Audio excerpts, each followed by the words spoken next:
నెల్లూరులోని వీఆర్ హైస్కూల్లో జరుగుతున్న ఆధునీకరణ పనులను మంత్రి పొంగూరు నారాయణ, ఎంపీ వేమిరెడ్డి ప్రభాకర్ రెడ్డి పరిశీలించారు.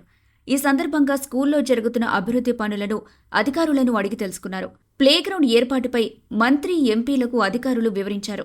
అనంతరం ఎంపీ వేమిరెడ్డి ప్రభాకర్ రెడ్డి మాట్లాడుతూ వీఆర్ హైస్కూల్ ఆధునీకరణపై మంత్రి నారాయణ ప్రత్యేక శ్రద్ధ పెట్టారని కొనియాడారు. పేద పిల్లల కోసం చేపట్టిన ఈ కార్యక్రమం చాలా గొప్పదన్నారు. శిథిలావస్థలో ఉన్న వీఆర్ హైస్కూల్ రూపురేఖలు మారిపోయాయని అన్నారు. 2000 మంది పేద పిల్లలకు కార్పొరేట్ విద్య ఉచితంగా అందించాలనే లక్ష్యం మంత్రి నారాయణలో కనబడుతుందన్నారు. స్కూల్ నిర్వహణను మంత్రి బాధ్యతగా తీసుకున్నారని, ఈ మహాయజ్ఞంలో కూతురు శరణి భాగస్వామ్యం అవ్వటం గొప్ప విషయమని అన్నారు. మోడల్ స్కూల్గా మారబోతున్న వీఆర్ స్కూల్ని చూస్తుంటే సంతోషంగా ఉందంటూ ఎంపీ వీపీఆర్ వెల్లడించారు. ఈ కార్యక్రమంలో కమిషనర్ నందన్, డిప్యూటీ మేయర్ రూప్ కుమార్ యాదవ్, పలు శాఖల అధికారులు, స్థానిక నాయకులు, కార్యకర్తలు తదితరులు పాల్గొన్నారు.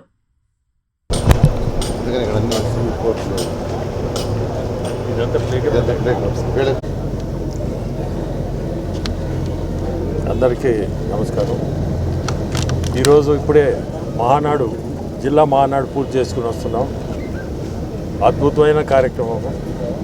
అక్కడి నుంచి నేరుగా వీఆర్ హై స్కూల్, అంటే వీఆర్ హై స్కూలు పాతబడిన వీఆర్ హై స్కూల్, పనికిరాని స్థితిలో ఉన్న వీఆర్ హై స్కూలు క్లోజ్ అయిపోయి ఈరోజు అక్కడి నుంచి ఇక్కడికి రావడం, ఇది చూసి నా ఓటోడికి ఎక్కడ కూడా పేద ప్రజలకి చేయడం అంటే అదొక మంచి లక్షణం. ఈరోజు నారాయణ సారు అక్కడ నాకు ఇట్లా స్కూల్లో ఒకటి మనం కంప్లీట్ అంతా రీమోడల్ చేసి ఓక్ రిడ్జ్ స్టాండర్డ్లో, ఓక్ రిడ్జ్ అంటే హైదరాబాద్లో one of the best schools, ఆ స్టాండర్డ్లో నెల్లూరులో పేద ప్రజలకి చదువు ఇవ్వాలా అనే ఒక కార్యక్రమం. సో సరే అని చెప్పి నేను వచ్చాను, చూశాను. ఇది చూస్తే స్కూలు సరే, అసలు ఆ రూమ్లో, క్లాస్ రూమ్లు అన్నీ బ్రహ్మాండంగా చేస్తున్నారు. దాంట్లో మళ్ళీ లాన్స్ కానీ అన్నీ కూడా చాలా బాగా చేశారు. అన్నిట్లకంటే ముఖ్యమైనది దీని ముందు ఇప్పుడు ఈ గ్రౌండ్ని తయారు చేస్తున్నారు, ప్లే గ్రౌండ్. ఈ ప్లే గ్రౌండ్ కాన్సెప్ట్ ఏంటంటే, ఈ పేద పిల్లలు వాళ్ళ తల్లిదండ్రులు రోజు కూలి మీద ఇల్లు వదిలిపెట్టేసి పోయి సాయంత్రానికి వచ్చే టైంకి ఈ పిల్లలు ఇంటికి పంపించినా ఎవరు ఉండరు, కూలికి పోయేవాళ్ళ పిల్లకాయలు వీళ్ళంతా, అటువంటి వాళ్ళు చదివేయాలని కోరిక.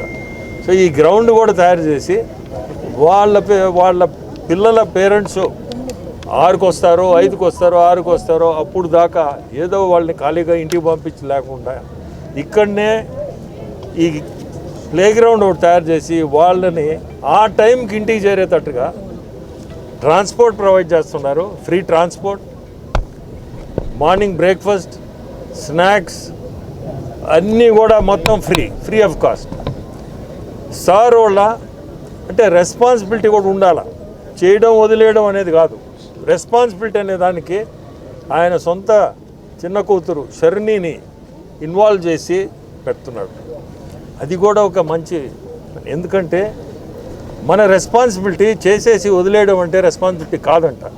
బట్ ఇంట్లో మనిషినే రెస్పాన్సిబుల్గా పెడుతున్నా అంటే పేద పిల్లలకి అంత శ్రద్ధ తీసుకొని చేయడం అంటే చాలా గొప్ప విషయం. నాకు కూడా ఇటువంటి కాన్సెప్ట్స్ బాగా నచ్చుతాయి. ఎందుకంటే మనం ఈరోజు సార్ పరిస్థితి, ఎంతోమంది లక్షల మంది చదివిస్తున్నారు, అక్కడ వేరు. ఇది మనం ఫ్రీగా ఇవ్వాలనే ఆయనకి మనసుకి రావడం, అది కూడా పోర్ చిల్డ్రన్ 2000 అంటే ఈరోజు మీరు కానీ ఈరోజు సిటీలో లెక్కేస్తే నా లెక్క ప్రకారం 3-4 లక్షలు అవుతుంది ఒక స్కూల్లో హైదరాబాద్లో. 3-4 లక్షలు ఒక 2000 మంది అంటే మీరే ఊహించుకోండి అది ఎటువంటి కార్యక్రమం. సో చాలా గొప్ప విషయం, ఇదే గొప్ప కార్యక్రమం కూడా. ఇది కూడా నా బోటోడికి చాలా నచ్చుతాయి. ఈరోజు ఇక్కడికి రావడం, ఆ కార్యక్రమం తర్వాత ఇది చూడడం చాలా సంతోషం. సార్ చిన్న కూతురు శరణికి, నారాయణ సార్కి ఇద్దరికి కూడా ధన్యవాదాలు. చాలా మంచి కార్యక్రమం సార్. ఇంకా కూడా ముందుకి మీరు ఎన్నో చేయాలని కోరుకుంటూ సెలవు తీసుకుంటాను.